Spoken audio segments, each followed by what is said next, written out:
Здраво на сите и добре дојдовте во новата епизода од нашиот подкаст. Денес сме тука со Михаела.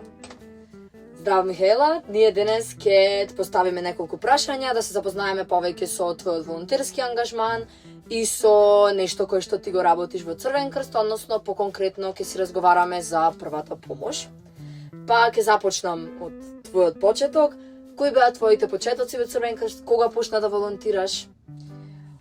Моите почетоци беа точно пред 2 години.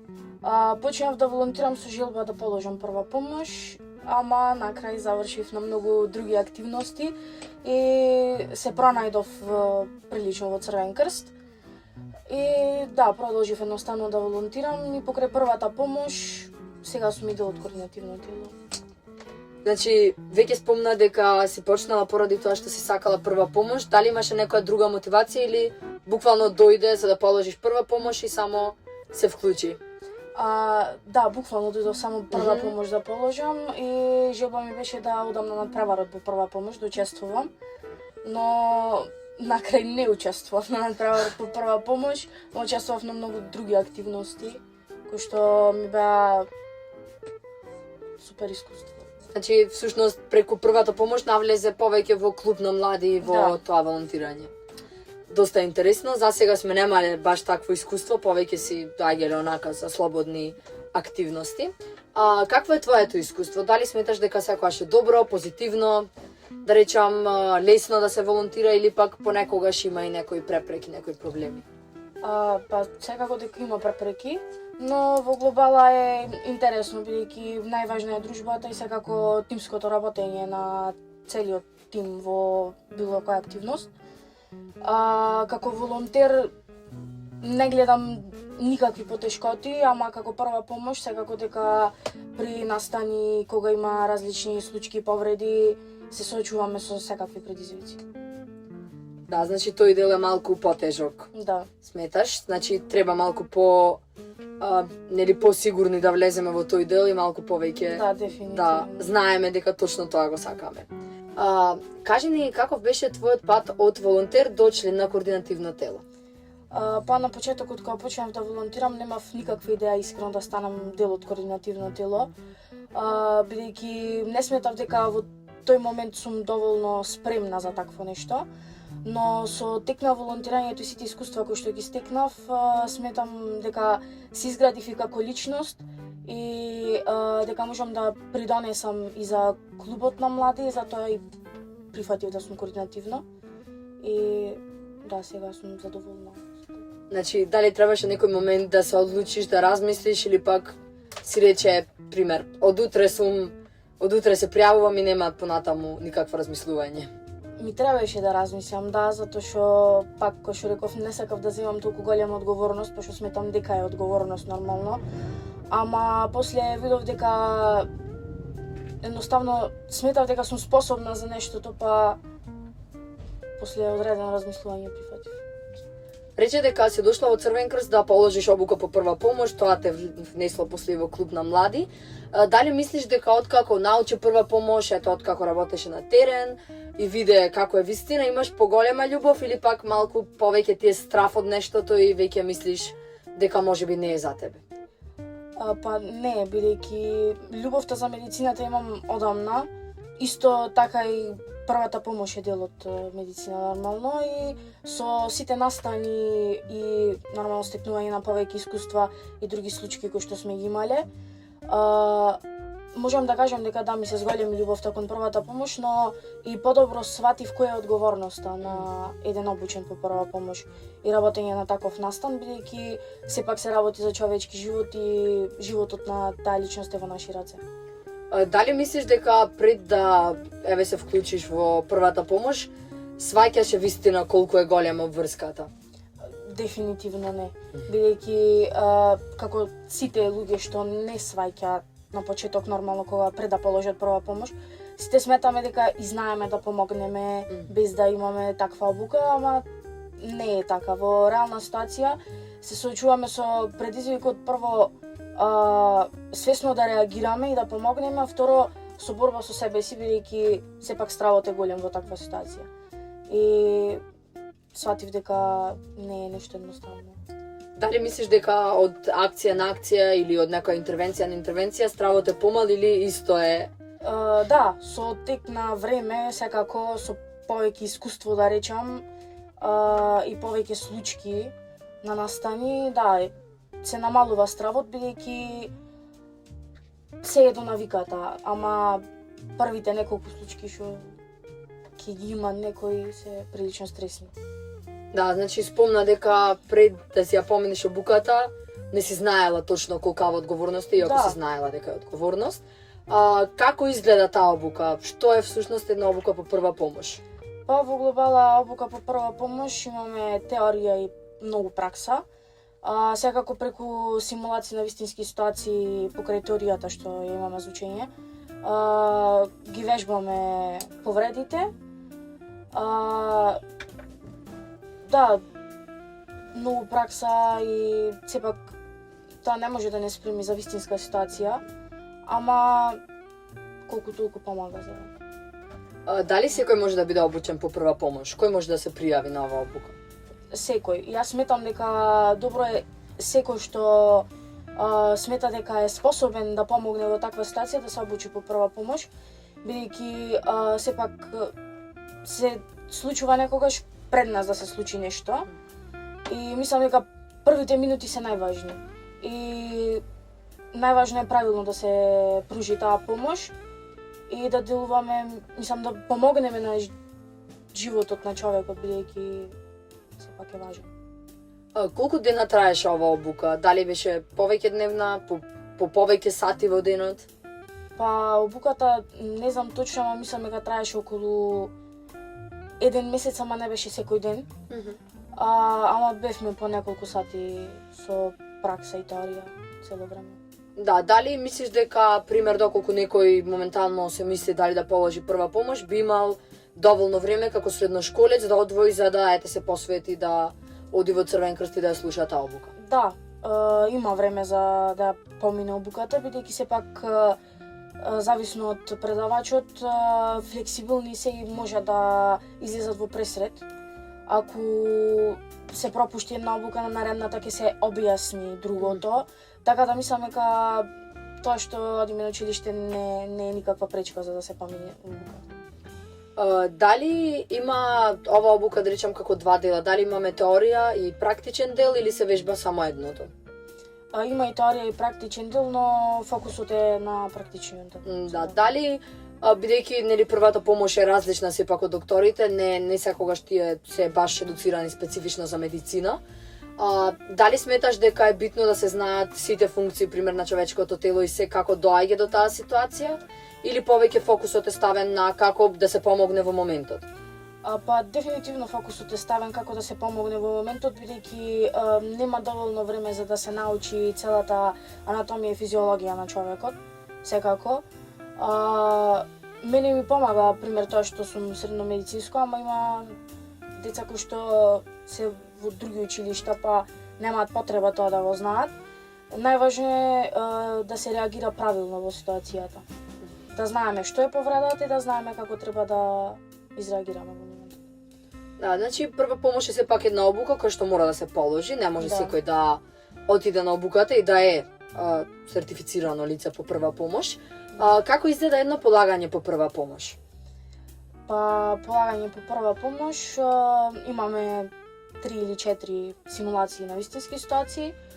Тука во глобала теоријата не се користи многу, се гледа повеќе праксата и врз основа на тоа како ќе се санира одредена повреда, се гледа дали некој е способен за да помогне во вистинска ситуација. Дали си имала случај кога, пример, си полагала да видиш некој да се исплаши во моментот кога ќе се соочиете со една таква мала симулација, например, на реалниот настан? Да, кога полагав прва помош, лично јас бев исплашена. Не, за другите немав ни време да се опулам на страна, зашто јас бев исплашена првенствено, ама мислам дека колку толку успеав да реагирам добро, иако, да речам, се тресев, иако беше симулација. Да, значи сепак и симулацијата е еден добар начин да се одлучи дали некој може да помогне или не. Дали како лице обучено по прва помош имаш некогаш работено на терен и си имаш соочено со конкретно некој случај? Да, бидејќи во летниот период сега работев како парамедик исто. Имавме многу и помали и поголеми случаи на кои што требаше да се реагира, но можам да кажам дека ова лето имав првата моја поголема случка. И секако многу е поразлично од само што се вика да залепиш фластер ако е некој пресечен, бидејќи и самиот страв, прво ќе те облијат страв и треба да се соземиш за да можеш да помогнеш во истата ситуација. И нормално паниката што ја стварат луѓето околу е и голем проблем. Ама сепак успеваме да се соземиме и да успееме да реагираме како што треба да ситуација. Значи, ни кажа прилика една конкретна ситуација и веќе некако не доведе до моето наредно прашање, бидејќи спомна дека не е само да се залепи фластер, значи дали е возможно да се симулира вистински како изгледа една ситуација, например, еве ни спомна дека ти си се плашила кога си полагала, ама дали е тоа било како, мислам, блиску до вистинскиот страв кој што го прави една моментална ситуација? Не, дефинитивно не. Бидејќи на симулацијските вежби сепак ни делуваат подсвесно и знаеме дека не е вистина сето тоа што се случува во моментот, додека кога имаме вистинска ситуација и кога ќе бидеме повикани на местото на настанот и ќе видиме што се случува околу и самата повреда, нема баш во моментот да ни текне точно како треба да помогнеме, бидејќи прво тука го имаме самиот страв и човекот да не изгуби свест. Доколку има изгубено свест, да не дава знаци за живот, што според мене е едно од најтешките проблеми за санирање во прва помош и парамедици. И со сите тие стравои околу, сепак пробиме да се соземиме за да реагираме правилно на ситуацијата. И не е исто, стравот е многу поголем. Да, значи сепак мора некој за да свати и суштината да се соочи со реален таков настан. Исто така би ме интересирало дали всушност при вакви настани обрнувате внимание на тоа како комуницирате со самиот човек. Нели многу често луѓето се паничари, не знаат што им се случува, дали треба да им се објасни, дали се посветува внимание и на тој момент? Зависно од повредата, бидејќи ако човекот е во свесна состојба и ако разбира, ние можеме да објасниме што се случило, да му објасниме дека ќе му биде пружена помош, но има ситуации каде што едноставно нема простор за комуникација со повредениот и мора брзо да се реагира. Како што кажав после првата моја случка на плажа, каде што имавме конфузен пациент со повреда на глава и тука не можевме ние да му објасниме што му се случува, бидејќи бевме фокусирани што побрзо да помогнеме. Да, значи има сепак различни ситуации. Ни спомна дека луѓето прават голема паника. Дали мислиш дека е исто така тој важен дел кој што не може да го замени пример една симулација? Најчесто на симулација нели ќе имаме неколку актери, еден обучен по прва помош, еден кој што ќе оценува и не може да се симулира таа паника на публиката и тие врескања, прашања, што се случува. За симулирање прашањата и врескањето, да, го имаме и на симулацијски вежби. Ама го немаме дело што лично мене најмногу ми пречи, е тоа кога другите околу необучени луѓе се мешаат во нашата работа. И едноставно пробаат да ти објаснат како да работиш на самата ситуација. И во тие моменти некогаш и ние не знаеме дали да им објасниме дека треба да се тргна настрана и да ни дадат простор за да реагираме на време или едноставно само да се фокусираме и некој цело време да ни стои над глава и да ни зборува како треба нештото да се направи. Значи ова нека биде еден апел дека ако некогаш видите ситуација која што нели е потребна интервенција, ако постојат луѓе од прва помош, се сигурно обучени, знаат како да помогнат и буквално најдоброто нешто што можете да го направите е само да застанете и да почекате да си ја завршат нивната работа всушност. Доколку се обучени по прва помош или имавме случаи кај што имаше и доктори околу, додека ни кажуваа како да го работиме нештото, не дојдат да ни помогнат. Значи, ако има обучен некој, нека дојде да помогне вместо само да зборуваат од страна, пошто стварат притисок. Да, сепак. Непотребен. Понатаму исто ни спомна и низ разговорот дека си одлучила да станеш парамедик. Дали ќе можеш да ни објасниш што е повеќе парамедикот од прва помош, како е тоа еден чекор плюс? Па парамедикот е човек обучен за понапредна прва помош. Значи, ние на настани можеме да работиме и во со амбуланта. Прва додека обучен по прва помош, нема таква можност. Секако, ние сме исто со првата помош, заедно сме тука да реагираме во првите минути. Ама да, во глобала парамедик е само понапредна прва помош. Да, значи се поминува уште една обука? Да, обука плюс. Таа обука кај нас траеше 2 недели. И да, секако дека е потешка од само обично полагање прва помош, бидејќи не сме толку фокусирани на теорија сепак, но има многу повеќе теорија него во прва помош, ама има и дупло повеќе пракса и симулацијски вежби. Да, значи ги повторувате работите кои што веќе сте ги научиле еднаш како прва помош? На почетокот, а потоа веќе надокнадување на знаењата. Значи, некој што би сакал да е парамедик мора прво да е обучен по прва помош? Да, мора. Всушност тука нели се исклучува онај дел кој што е за прва помош, која што може да работат апсолутно сите кои што нели ќе положат обука. Да. Дали овдека има некои поспецифични критериуми за парамедик или е доволно само да си има положено прва помош? Па во нашиот случај да, имавме цела анкета за одговарање на почетокот. Треба физички да сме способни прво за да сме парамедици. Второ да, моравме да имаме положено прва помош. Останатите работи не се барани како критериуми за да се стане парамедик, едноставно се до нас. Пример, дали ние доволно способно се чувствуваме за да помогнеме на повисоко ниво во една таква ситуација. Значи гледаме дека вистина е малку, мислам, доста посериозна работа, Да. нели се работи со амбуланта, веќе сме поблиску до докторите всушност кои Да. што преземаат понатаму. Дали се одлучи да речам лесно да бидеш парамедик? Беше сигурна дека тоа го сакаш или всушност сепак мораше долго да размислиш пред да преземеш оваа обврска? Искрено за да станам парамедик воопшто не размислував, само што ја добив таа понуда да речам прифатив, бидејќи како што кажав целта со која што почнав да волонтирам беше првата помош и едноставно зашто да не го надохнадам моето знаење и да не го проширам. Да. И да не можам да помогнам на повисоко ниво. Значи, штом си била нели на обуката, сепак си ја положила, си направила дефинитивно точен избор. Дали од друга страна сметаш дека луѓето знаат при организација на настан колку е голема потребата од обучени по прва помош или парамедици? Дали се информирани луѓето? Па искрено зависно од настаните и од организаторите на истите настани.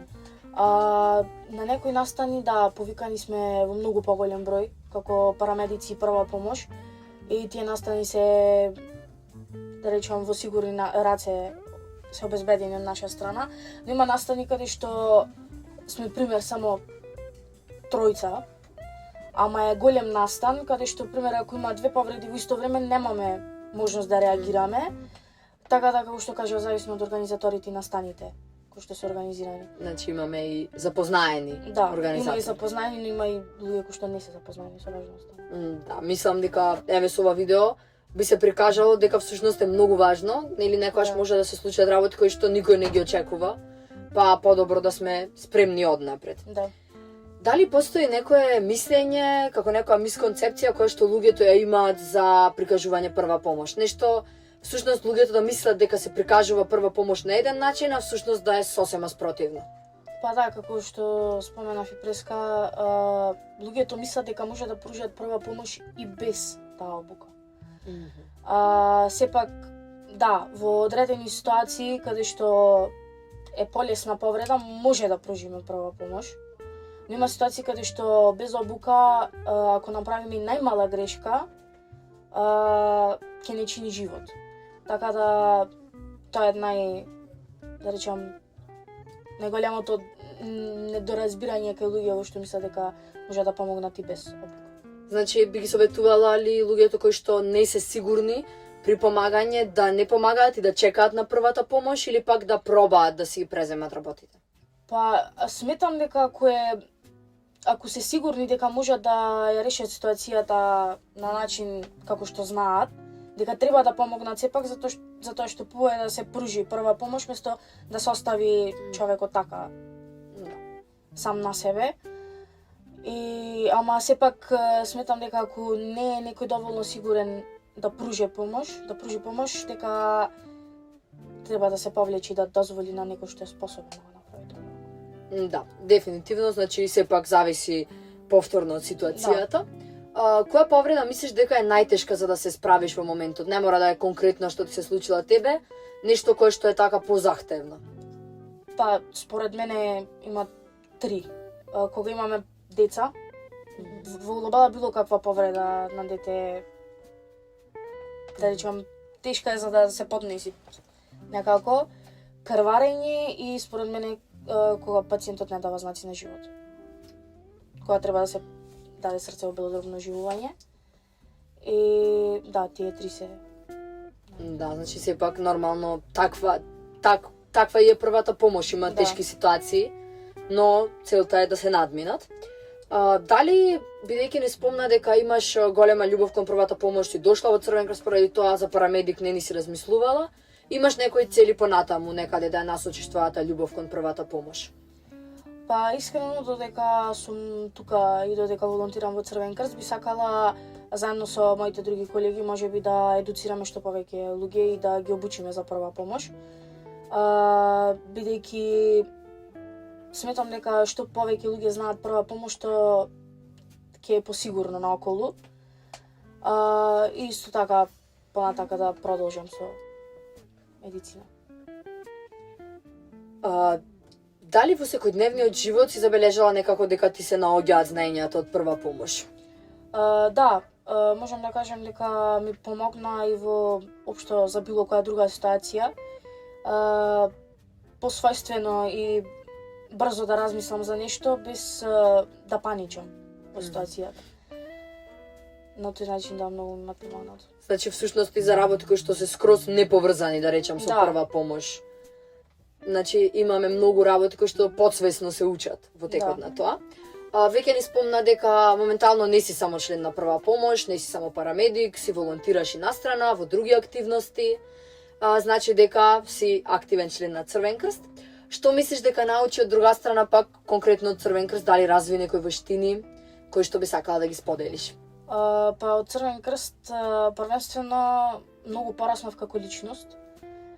После развив комуникацијски вештини, вештини за да речам работа во група, бидејќи не секогаш можев да се снајдам.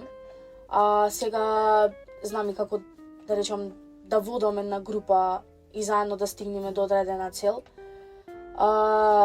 И најважно нешто ми беше дружењето во Црвен крст. Значи денес преку сите овие прашања разбравме дека покрај тоа што им помагаш многу на другите и како волонтер и како прва помош, си помогнала многу и себе си всушност. Дали кога ќе се вратиш вака наназад си среќна што си ги направила сите тие одлуки или можеби си мислиш некогаш дека си презафатена и дека си требало можда да се одлучиш покасно да го направиш сето тоа? Не, искрено мислам дека го одбрав точниот момент за да станам волонтер и член на Црвен крст и парамедик исто. Да, тогаш се чувствува спремно и сметам дека можеби и многу активности кои што сум ги одбила не требало да ги одбијам, а не да се кам зашто сум прифатила. Значи сепак се учиме од грешките и понатаму секако ќе самата спомна, ќе знаеш да правиш доста подобри одлуки. За крај би сакала да те замолам да кажеш една порака кон нашите гледачи, која што би сакала нели да ја слушнат сите што не гледаат.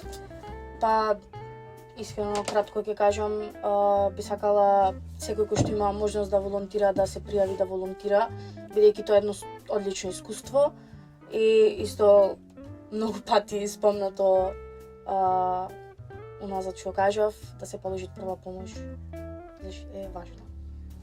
Ти благодариме многу што денес беше со нас, ни одговори некои прашања, расчистивме некои работи кои што можда не ги знаеле повеќето за првата помош. Ви благодариме и вас што денес бевте тука со нас, да научите нешто плюс и се гледаме во наредната епизода.